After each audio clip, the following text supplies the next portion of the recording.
Good afternoon, good evening, or good morning to everyone who is joining us today at the first seminar event of 2021 here at the Azrieli Institute of Israel Studies.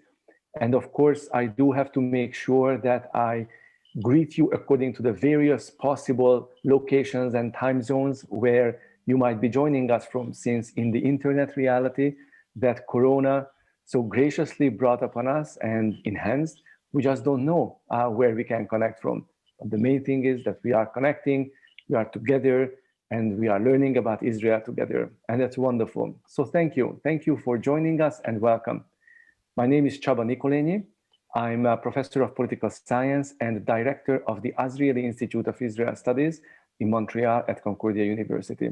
And it is my delight and absolute pleasure to welcome back an old friend, an old new friend, an alt neue friend, Dr. Amir Locker-Biletzki, who was a postdoctoral fellow at our institute from 2017 to 2018.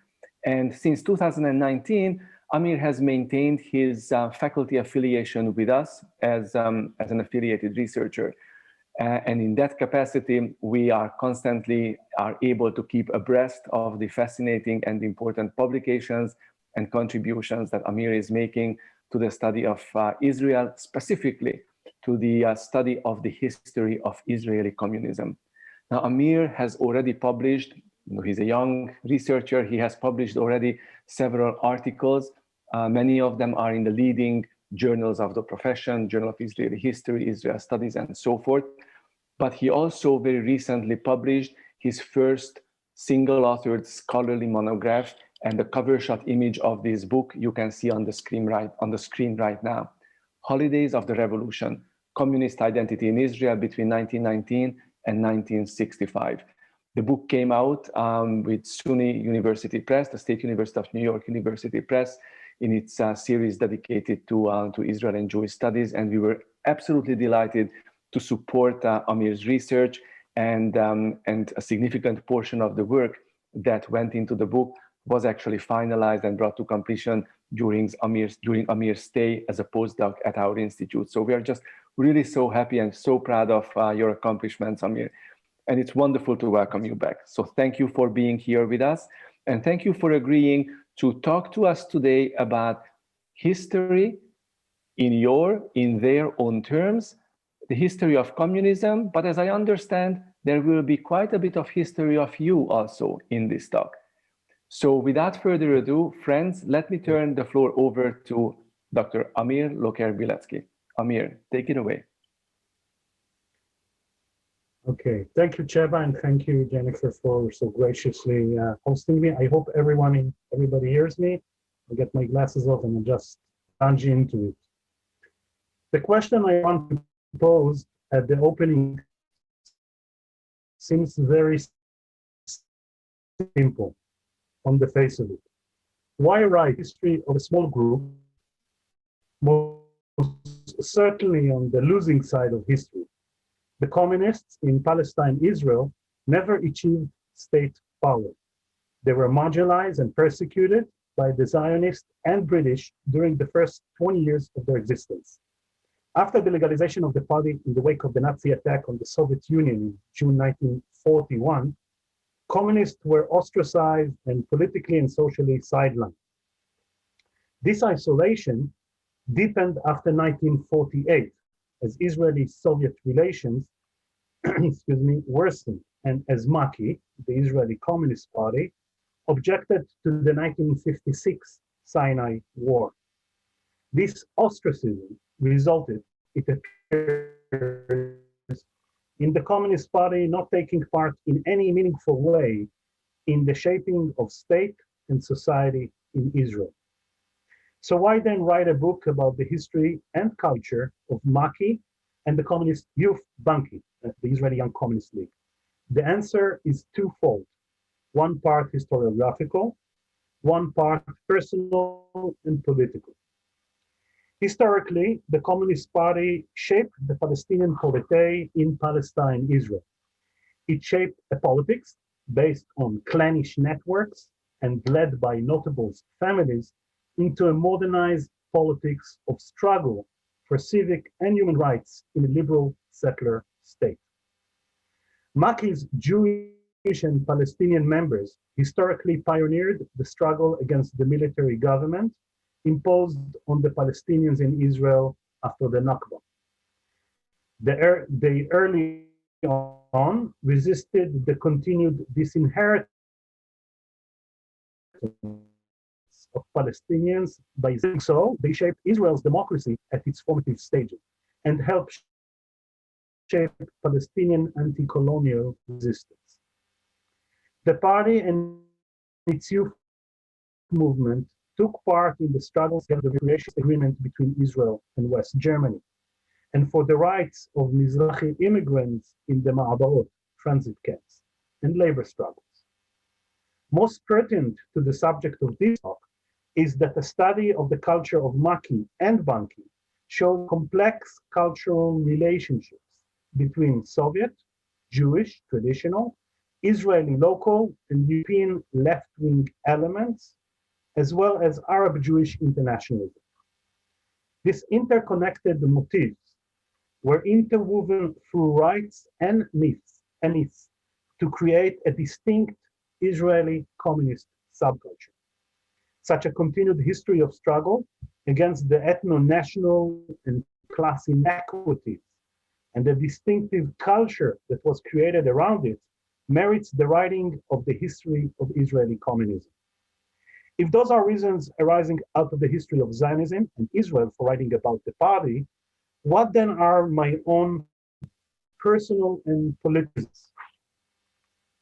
I became acquainted with the party and its history writing a short seminar work midway into my master's degree. The party's archives revealed to me an unexpected richness of primary sources that had been rarely used. This first encounter led to my master's thesis dealing with the practice of Hanukkah and May Day in the communist movement. And this work became the embryo from which I wrote the doctoral thesis that I transformed into Holidays of the Revolution, Communist Identity in Israel, 1919 to 1965, or in short, Holidays of the Revolution. Beyond the academic scholarly investigation and the availability of rich source material, writing this book represents my own search for an intellectual ancestry. As an Israeli who made the ideological, political, and even the emotional break with Zionism, I found myself, in a sense, unrooted or unmoored. The ideological traditions of the Zionist left and right could no longer explain or root me within the realities of Palestine, Israel. So I turned to look for this rootedness outside Zionism, in the socialist, anti-Zionist left, and more specifically, the Communist Party. What I found is written in the book, but more pertinent to my talk today is that out of my search for a history that would validate my own political and scholarly self, if you like, a history in my own terms, I wrote the history of the Communist Party and youth in their own terms. Before describing my rendition of the historiography of communism in Palestine, Israel, we need to understand the existing scholarship.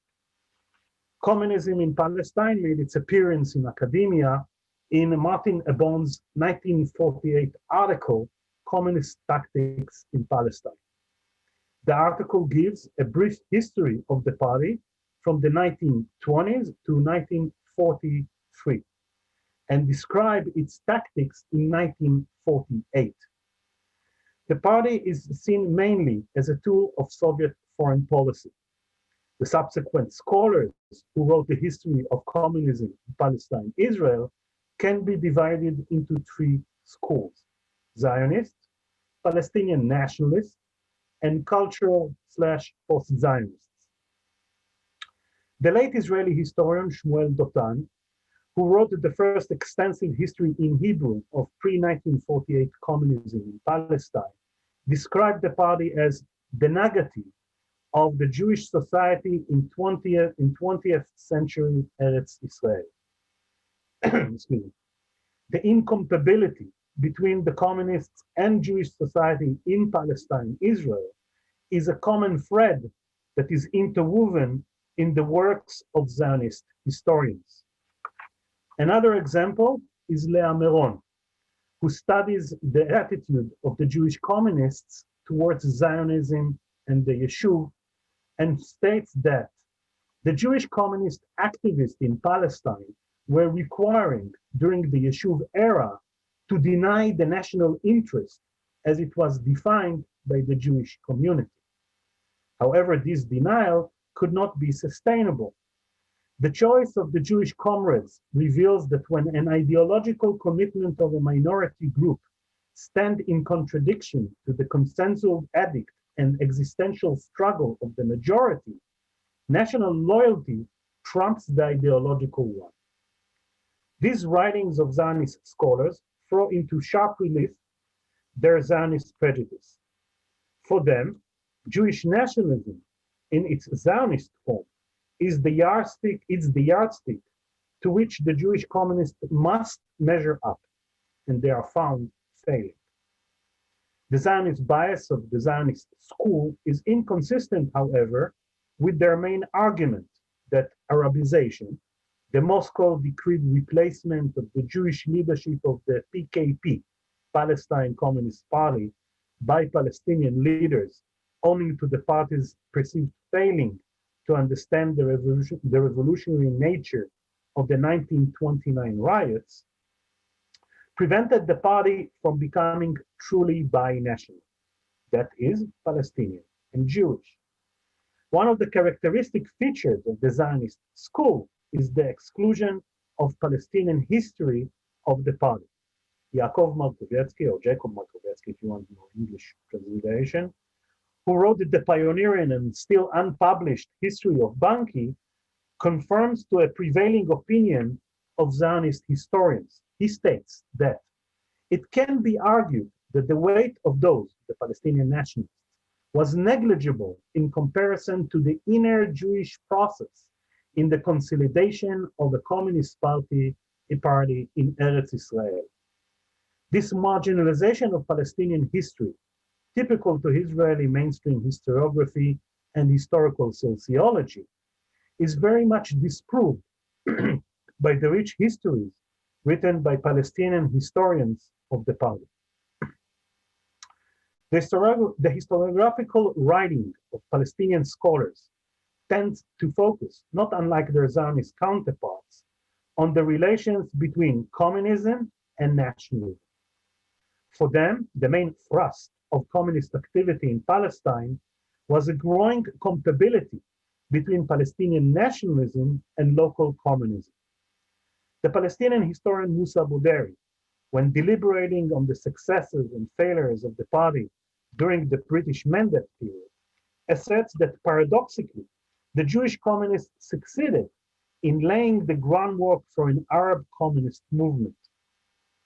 He typifies the years 1930 to 1942 in party history as marked by a preoccupation with the anti-colonial revolution and the rise of distinctly Arab orientation.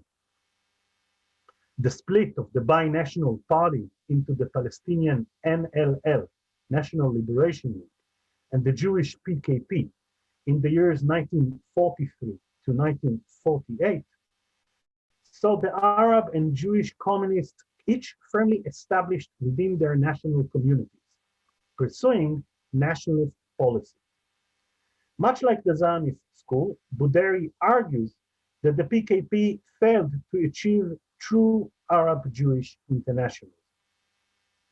The Palestinian historiography of communism in Palestine, Israel produced a detailed history of the development of the colonized nationalism as a progressive one, a nationalism that developed outside the clannish networks of notable families who controlled the Palestinian national movement until 1948.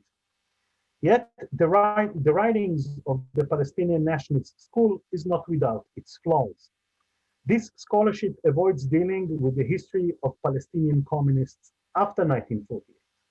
And this avoidance precludes dealing with the role of the Palestinian communists during the 1948 war.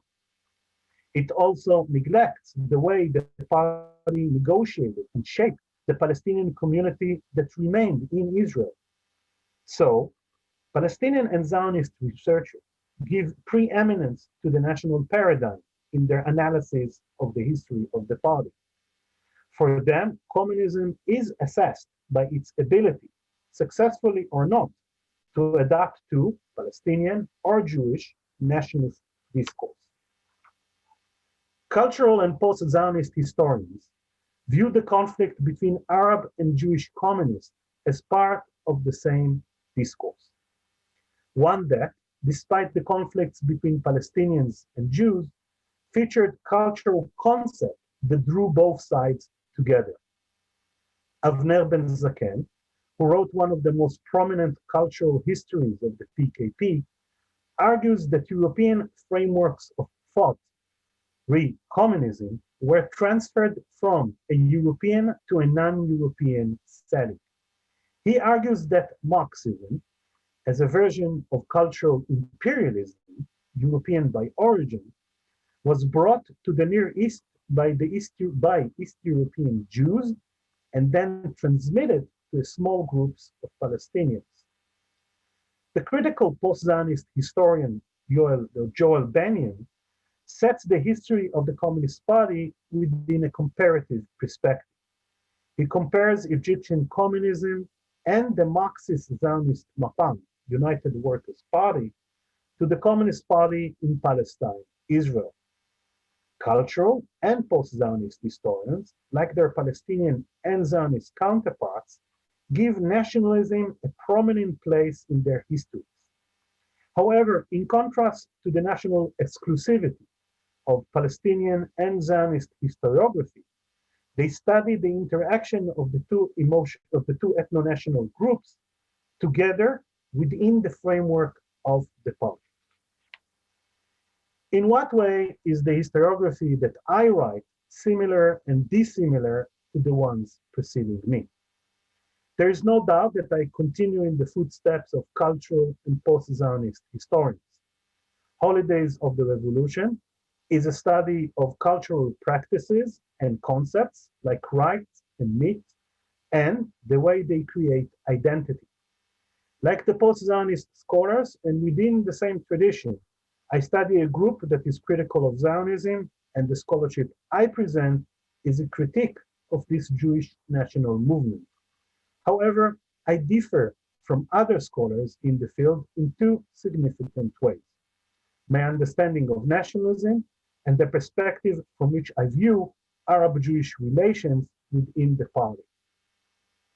Holidays of the Revolution advances the view that while nationalism played an important role in the history of communism in Palestine, Israel, it presented a more complex reality. Far from being just an identity construct that superseded the internationalist devotion of party members, the Jewish communists, I'm painfully here aware of my relative unfamiliarity with Palestinian communist formation of national identity, created an Israeli anti-Zionist national identity, predicated on reworking of Jewish traditions and Israeli civic elements. Communists form a local Israeli national identity based on the negation of the nationalization of Jews around the world by Zionism. The communist project in Palestine, Israel, was therefore a creative one, crafting nationalism outside of the Zionist establishment. The Zionist-Palestinian conflict takes a prominent place in the historiography of the Communist Party. In many ways, it is the dominant paradigm of this kind of scholarship. While I'm not denying the imminent significance of Arab-Jewish relations to Zionist, Israeli, and communist history, I offer a different perspective. In it, I highlight the way the Jewish communists perceived and interacted with their Palestinian comrades and find that while affirmative stereotypes and misunderstandings were present in the interaction between Arabs and Jews in Maki and Banki, the communists engaged in a brave attempt to create a binational space. The twin efforts of Israeli communism to create an alternative Israeli national identity and a joint Palestinian Jewish space had their share of disappointments, disillusionment, and failures. Nonetheless, they are told in Holidays of the Revolution in the terms the Jewish communists themselves used. I do not suggest that my interpretation and subjective views have not shaped my writing, but I have tried to portray a historical picture that uses the words and memories of the historical actors themselves. The marches, mass rallies, picnics, and other events are reconstructed as far as possible from the point of view of the communists themselves, from the leaders' sophisticated ideological phraseology to the experiences of the rank and file party members. The history of Holidays of the Revolution is a history in their own terms. Thank you very much. Thank you very much, Amir. So the floor is open for questions from the audience. And let me just take a quick look. I think it's a nice, intimate group. So if we are cordial towards each other, we can allow everyone just to maybe raise a hand virtually or announce your willingness, your wish to ask a question. I don't think there is any need in going into the chat room for the questions.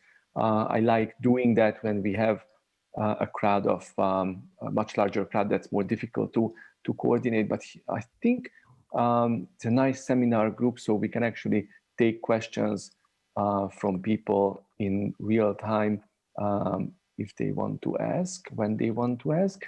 While you're gathering your questions, maybe I will use the privilege of my chair as the chair or the host of the session by asking them the first question. Yes, and Jennifer is reminding me that by all means, please go ahead and unmute yourselves so that you could cut in and ask a question. So right now, everybody is muted. So go ahead and please unmute yourself. So Amir, my question is an old question that I have been bombarding you with since the first time that we started talking about your project. And that is that while you're writing the story and the history of what you call a small marginal movement, the communist, you're intentionally or not forgetting about a margin on the margins. There was another communist movement, the Hebrew communists, who seemed to be able to merge in a very creative fashion, who felt comfortable with being both Hebrew, with a certain degree of national identity, and communism. So they were there.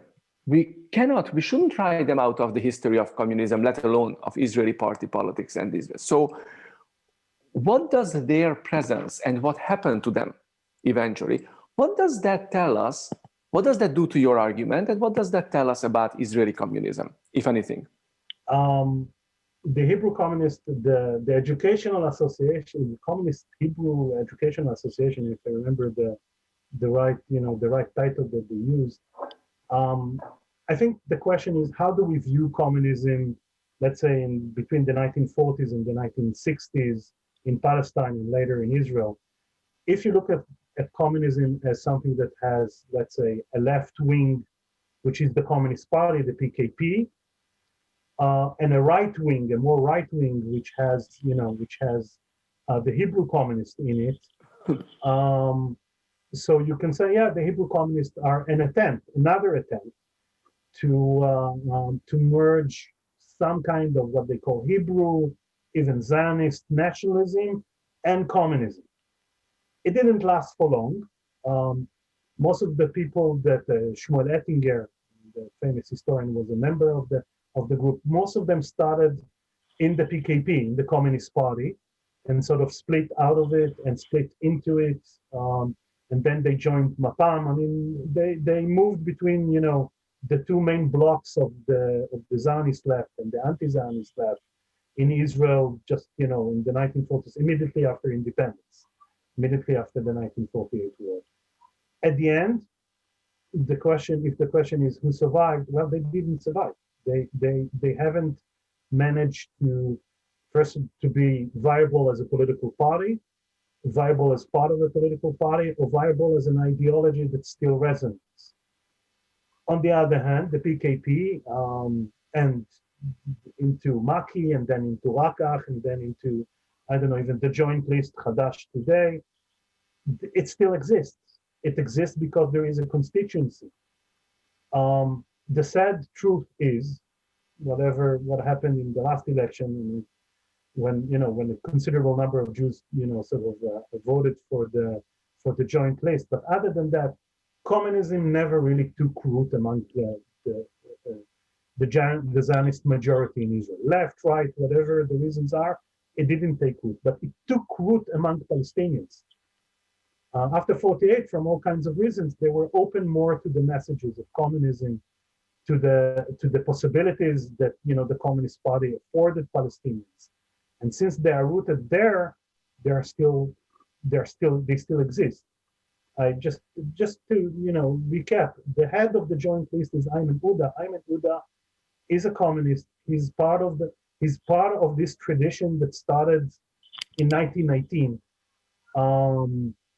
It started this tradition that is manifestly Arab Jewish, that manifestly has certain internationalist elements.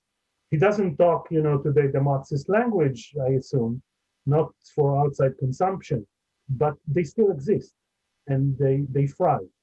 So the Hebrew communists are important, maybe historically. It's another attempt to merge internationalist ideologies with nationalism. I'm not judging here, but it didn't work, not for long. We have questions coming in from Shlomi Perez. Thank you, Amir. But before I would read and share the questions by Shlomi, let me just provoke you a little bit more by saying that yes, except the Hebrew communists were purged. They didn't live. They didn't move around. They were purged from the... So it's a communist party. That's what they do. They purge. I know, but it's important to say what form of communism, what remained mainstream communism, what they rejected, I think. In other words, that tells us something about which direction they wanted to go, where they saw the mainstream constituency for communism to be. In other words, you could read this story also as a very conscious rejection on the part of what remained mainstream communism to really reject any other attempt of merging communism with the Zionist movement. But again, I love your work because it fascinates me, and we have this never-ending. Just as a small rejoinder, what I claim in the book and what I claim generally in what I do as work, that the communists rework nationalism in a way that they could ideologically live with it. Not for a long time. It was very problematic. And the Hebrew communists went a little bit too far for mainstream dogmatic, still very Soviet style communism. But I'm saying that even within, the dogma of Soviet style communism that Maki was very adherent to, even then there were variations, there were possibilities. It's something that doesn't appear in the book, but they use very creatively as much as you can to use something creatively like, Stalin, but they use Stalin understanding of nationalism, which is very dogmatic, to affirm a kind of nationalism for themselves. And we are not talking about the Palestinians, how the Communist Party enabled their nationalism. That's a whole different question, but that's enough. Thank you, Amir. So we have more questions coming in. What I will do, maybe, Shlomi, if you permit me, I'm going to package read out all the 4 questions that you submitted, and thank you very much for them. I will read them out to Amir, and after we have listened to Amir's answers, we can turn to the next set of questions that are coming in. So here are 4 interrelated questions by Shlomi. Question number 1. What was the relationship between the Palestine Communist Party and later with the Israel Communist Party on the one hand, and Hashomer Hatzair and Mapam? so inter-party relations. Question number 2, how did the PCP react to Andrei Gromyko's 1947 UN General Assembly speech? 3, didn't the PCP sign the Israeli Declaration of or Proclamation of Declaration of Independence? And can you comment on the reaction of the Israeli Communist Party to Khrushchev's famous 1956 speech? And if you know, can you tell us, Shlomi is submitting another quick question, if there is a Communist Party in Gaza and the West Bank? So lots of questions, clearly, that in the West Bank. Yeah, in the West Bank and Gaza, it calls the People's Party. It's originally it's a split off from the Jordanian Communist Party. That they are a split off of the NLL. People that were part of the PKP Palestinian wing, they started the party in Jordan and the West Bank, very much persecuted by Hussein, but they still exist. I don't know if they exist in Gaza and the West Bank for sure. They are part of the governing bodies of the Palestinian Authority, whatever governing body. They are very mobile, but they still exist. It's not a big party, but they are there. The Palestinian communists.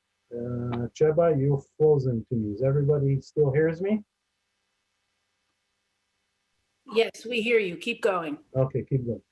Okay, so those are a lot of things. Let's start with Hashomer HaTzair, or let's say Mapam and Maki and so on.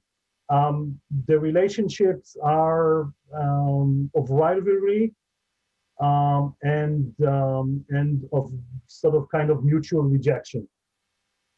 First of all, the dividing line is Zionism. And Mapam, at its glory days, was never willing to make any kind of, electoral political alliance with Maki. Maki were shunned, they were beyond the Zionist pale. Part of it is fear on the side of Hashomer HaTzair, because many, in the 1930s mainly, but also over the years, the main recruits, or some of the recruits that came to Hashomer HaTzair, that came through Hashomer HaTzair and moved into the Communist Party, because from all points of reason, they went more to the left. Meir Vilner, for instance, studied in Hashomer HaTzair. Meir Vilner, which was the famous, or sort of the face of the party in the 60s and 70s, and was a long time communist, long time communist leader. So it is a very, very interesting relationship, but Mapam wanted nothing to do with them politically, with the communists. The communists were considered anti-Zionists, although they made some common cause when it came to the Soviet Union in the 1950s, but Mapam was very much pro-Soviet. And there was a debate about it, part of the debate about it in Israeli politics, but they wanted nothing to do with them. Not to mention that Mapam was a legitimate party. Maki was considered legal, but not very legitimate, mostly for electoral politics. Regarding the 1947 Gromyko speech, well, this is a watershed moment in the history of communism, in the history of Palestine itself at that moment. Since the Soviet Union recognized the partition, and after that the Israel, and helped Israel politically and in terms of arms during the 1948 war, the Jewish communists, of course, recognized the state of Israel. Up until then, they were against the establishment of a Jewish state in Palestine. They talked about an Arab Jewish state, kind of a federation, one state kind of solution. They turned into the two-state solution, which is the present position of the party up until this moment, in the wake of the Gromyko speech. So the Jewish communists, almost wholeheartedly, almost in a Zionist language, became part of the 1948 war effort, and so on and so forth. For the Palestinian communists, it's much more complicated.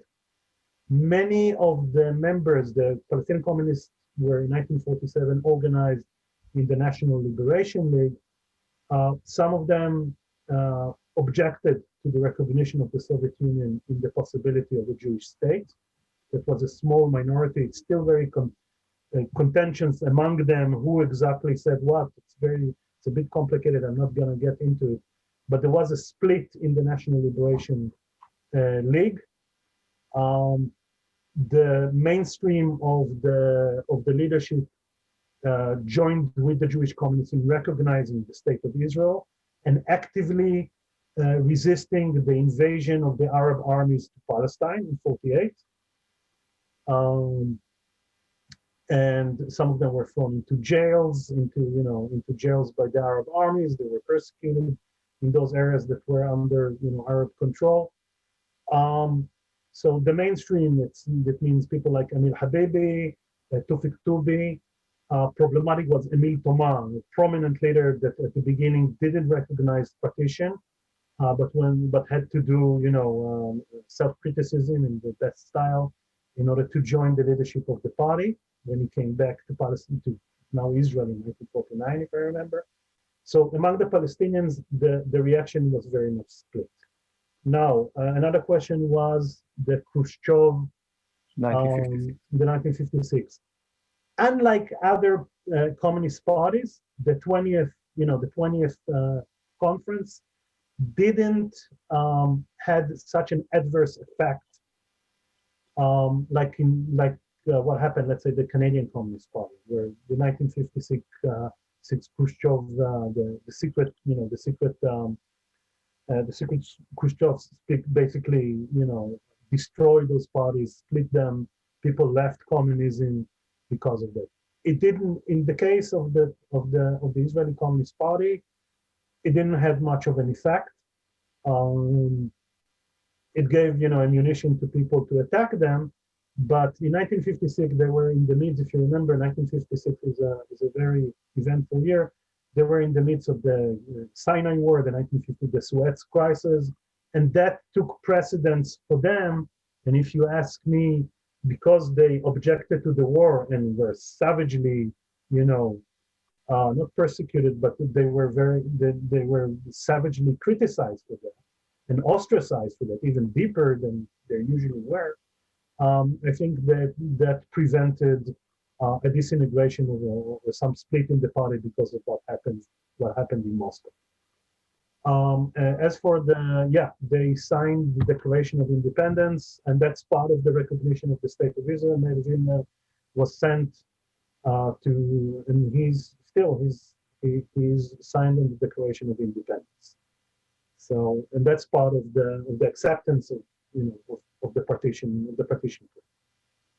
Thank you very much. Shlomi, if there's a follow-up, by all means, please send it in the chat.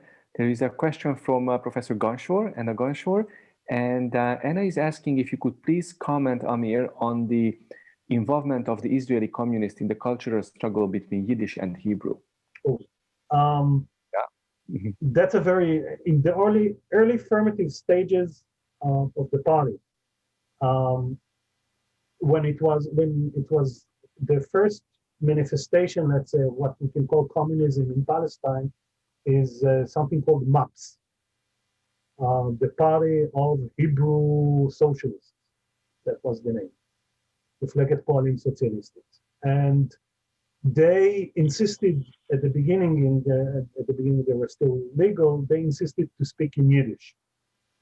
Because this is the language of the masses of workers. You see that those guys are in Palestine, but this is the language of the masses of workers, of Jewish workers in Eastern Europe, and this is how it should be there. But very quickly, the Jewish wing of the party became Hebrew speaking.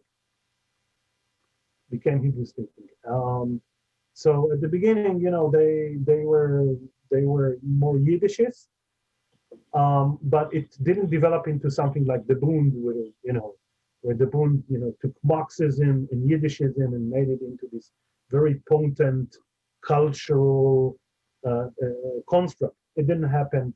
With the Jewish communists. Very quickly, there was a generation of Hebrew-speaking Jewish communists, and the Yiddishist roots were very much gone. I mean, there was always a contingency, a very large contingency of Eastern European Jews that were the backbone of party members, and I assume that most of them, I mean, I'm pretty sure Meir Wiener spoke Yiddish fluently, but it didn't, it didn't develop into a culture, something rooted. Their culture was Hebrew, so the Jewish communists was Hebrew, to the point that they sang what you call Shirei Eretz Israel. Okay? And this is now something that I'm about to publish. So they became not just Hebrew, almost Israeli to default. Wonderful. Thank you, Amir. We have a question from Professor Alon Rab. I believe you're joining us from California, or maybe not, but welcome. And the question is as follows. First of all, it's a nice compliment, congratulating you, Amir, on your work. Thank you very much. In the chat.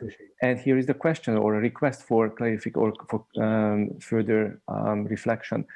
Considering that many of the Jewish communists came from religious or traditional backgrounds, it is not surprising that Jewish holidays remained important and were adapted.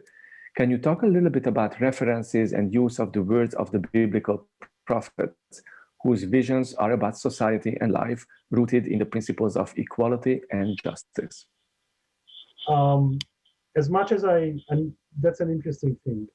They didn't use, they didn't talk about, remember Shimon Peres used to talk about the socialism of the prophets Amos, that, there is a kind of a biblical vision of socialism. The communists didn't do it, as much as I can see, but the use of the Bible as part of the culture of the party, I'm engaged in, I'm gonna have an article soon about the Ron choir, the choir that the party had a choir, one of the best in the country, as they always say, called the Ron choir. And first of all, the songs that they sing, not all of, they sing Soviet songs, and Russian songs was very important in this genre of songs. But if you look, I did in the article, there is an analysis of the symbol of the choir, which is, on the one hand, you have Kinor David, which is a very biblical. You have, the shaft of wheat, which is very communist, and you have, an olive branch, which is once again very biblical. And the songs, yes, the Zionist biblical culture, with the emphasis on the Bible as a kind of nativization of the European Jews into the soul. This is the way Zionism used the Bible, sipped into the culture of the communists. Not much in the spoken word, but very much in the cultural practice, including the holidays. The holidays that are in the book are Hanukkah and Passover. But in the PhD, which is based upon it, you see that they, in one way or the other, celebrated all the Jewish holidays, mostly in versions that are very like the Zionist ones. Not exactly Jewish traditional, but Zionist. So my claim in the book, and generally, is that they pick and choose kind of practice. They chose out of Jewish tradition, out of Judaism, not the religious content, that's for sure, but they chose what seemed to them as progressive, something that they can relate. So they can relate to the Maccabees because it's a rebellion against a big empire, and they can say the Seleucus Empire is just like the British Empire or the American Empire. So they can use it within their ideological framework. They're not going to use it to recreate a kind of, a Zionist Jewish Israeli nationalism. That's not what they're saying. But yeah, they used it. Thanks. Great. Thank you, Amir. Amir, there is a follow-up from Shloimi asking you if your book will be translated into Arabic. Good question. Do you have any plans? No, I don't have any plans, but there's a point there. I need to find someone to translate it. I don't know how to do it, but it's a good point. Yeah.